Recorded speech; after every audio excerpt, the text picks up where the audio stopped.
Hello, this is Alexander Leonhem. This is my first recorded video. I'm still hoping to get all the kinks worked out. See, I had to buy an offhand camera, and when you know it, the app that's supposed to let me see what I'm recording doesn't work. So this is kind of a jury-rigged setup, so I'm hoping the quality comes out okay. If it doesn't, I'm going to be re-recording all of this, so yay! Now if you clicked on this video because of the title, which unless you have a habit of searching random videos on YouTube, I assume is the case, then I want you to look at me and tell me, what is the worst thing this man could have possibly been called in his life? Now let's assume we're on the same page here and say you probably guessed the N-word. I don't know if I can actually say that on YouTube, so just gonna go with N-word. You would be wrong. But before I can tell you what it is, let's set the scene and prepare for a story. Now, the people involved are friends and friends of friends, so I will not be using names. Instead, I will just be referring to them as persons 1, 2, 3, etc. Now, this all takes place on Discord. I normally have it running in the background of my computer and not paying attention to it, but this day, when I decided to look at it, I see that they are having a discussion about Jack Black and his new gaming YouTube channel. I haven't checked that out, but it sounds awesome. Person 1 mentions, he's using the same chair as PewDiePie, even mentions it in the video. Person 2 asks, why would he want a chair with a swastika on it? It doesn't, and he's not a Nazi, though it's become somewhat of a running joke in the community. Person 1 even puts a small laughing face to show that it's a lighthearted mood. Condensing the next part down for the sake of brevity, the conversation breaks down into, how can you casually use the N-word on a stream that is supposed to be family-friendly, and just how toxic and just as bad his fan base is. This is when I decided to take part in the conversation against my better judgment, and I said just 2 words. Who cares? I don't really think anyone should use that word. I respond, what's it matter? Now please note, I came into this conversation on no one's side. Words are just words, and while I might be a little miffed if someone calls me the N-word, I don't really care if you say it, so long as it's not directed at me or my loved ones. It's demeaning. Every insult is demeaning. That's the point! At this point we have person 3 enter the fray, who simply says, but it's not. Oh boy, here we go. If you don't think the N-word is demeaning, you're either ignorant or bigoted. I had to ask if it was me he was talking to. It wasn't, it was person 3. And said, if he was, that would be hilarious. You can probably guess why. And my remark gets a laugh from everyone except person 2. Okay, so this next part is going to be using some language I don't know if YouTube is going to be happy with. I've only recently learned how to remove the background noise from my audio, so if I can figure out how to put the word up on the screen, I will, and I'll simply take out the part of me actually saying it. Otherwise, anyone who got that, let me know in the comments, please. Moving on.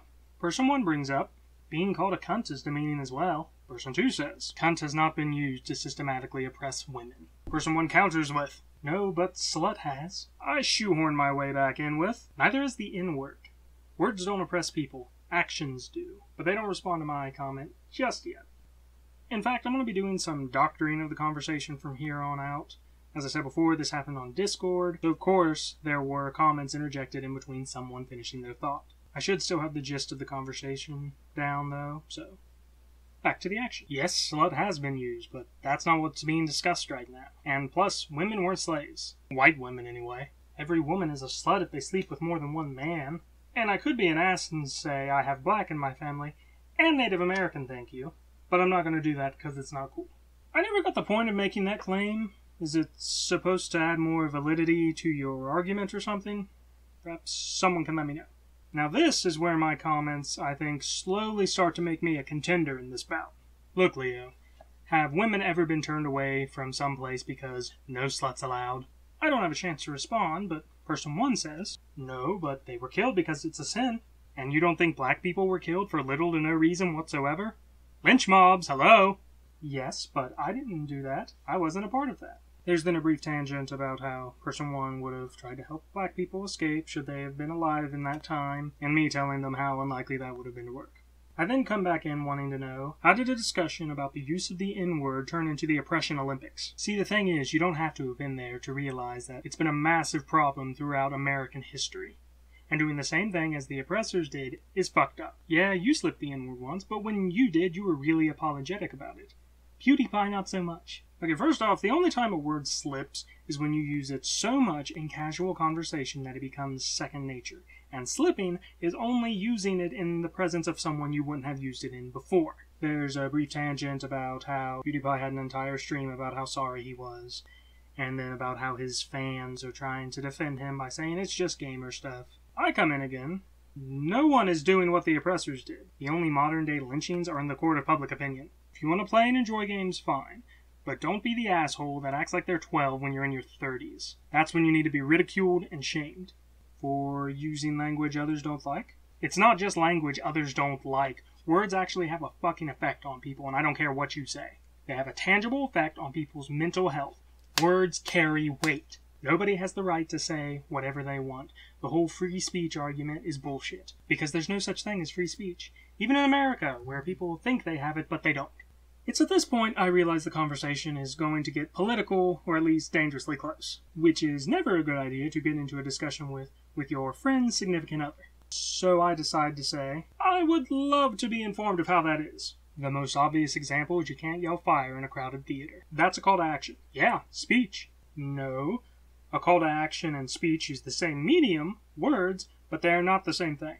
Okay then, let's look at some other examples. Particularly, leftist protests that have been suppressed by the police. Meanwhile, literal Nazis get police escorts. I wonder why that is. Person 1 comes in asking what a leftist is, and it's at this point we both kind of reveal we don't know a thing about the political scale. Person 2 was kind enough to send us a diagram, labeling everything from communism to fascism. I have it saved on my computer now. So I asked, what protests, and were they peaceful? He links a video, UC Davis protesters pepper sprayed. At the time I just said, I won't argue that bad things happen, but a single incident doesn't really prove that free speech doesn't exist. Though I have a slight bit of more knowledge on the matter now, I guess the protesters were told to leave, and they didn't.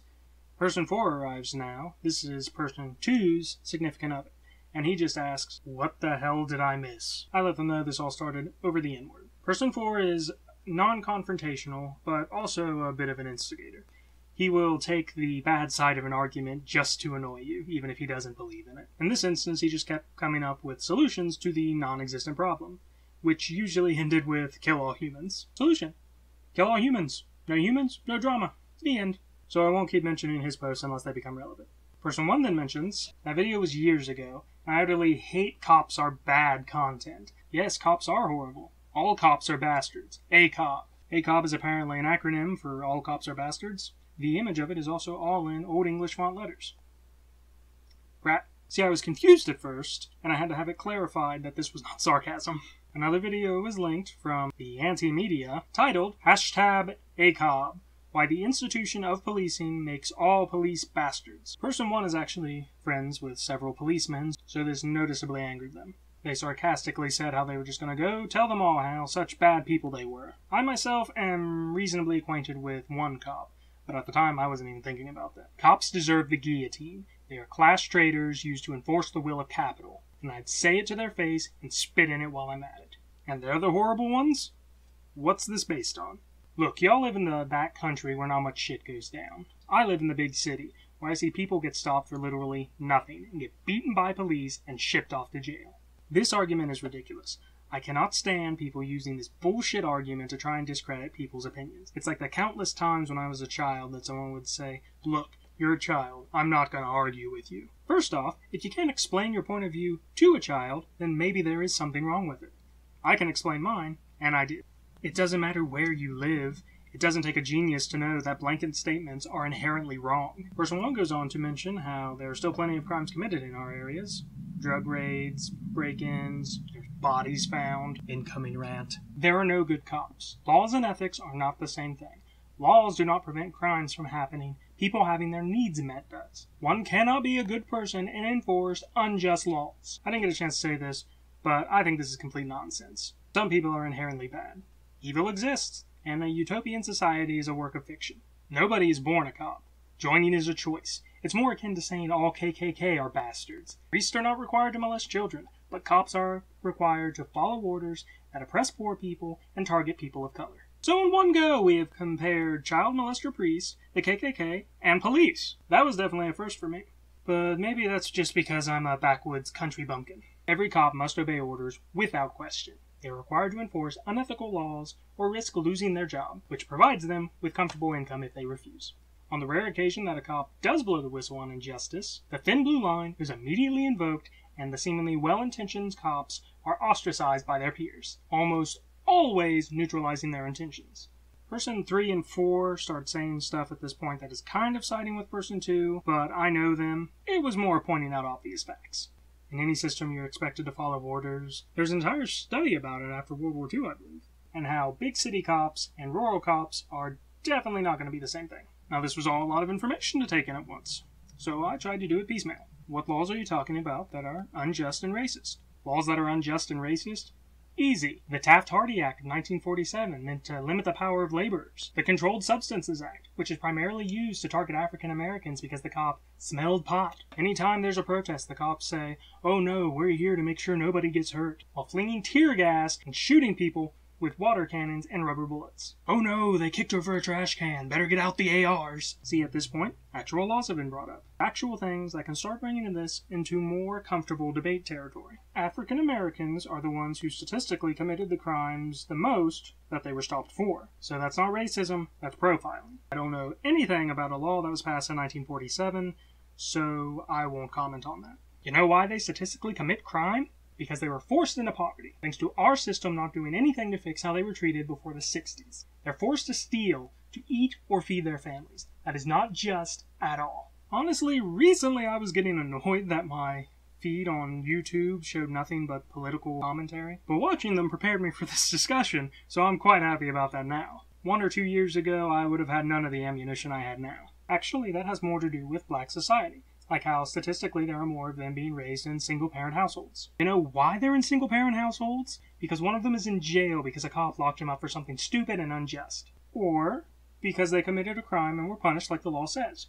The statistically higher likelihood. Alexander, you're not living in poverty, are you? No, I'm not. Now remember, this entire conversation has taken place on Discord, through text only. This is when it actually dawned on me.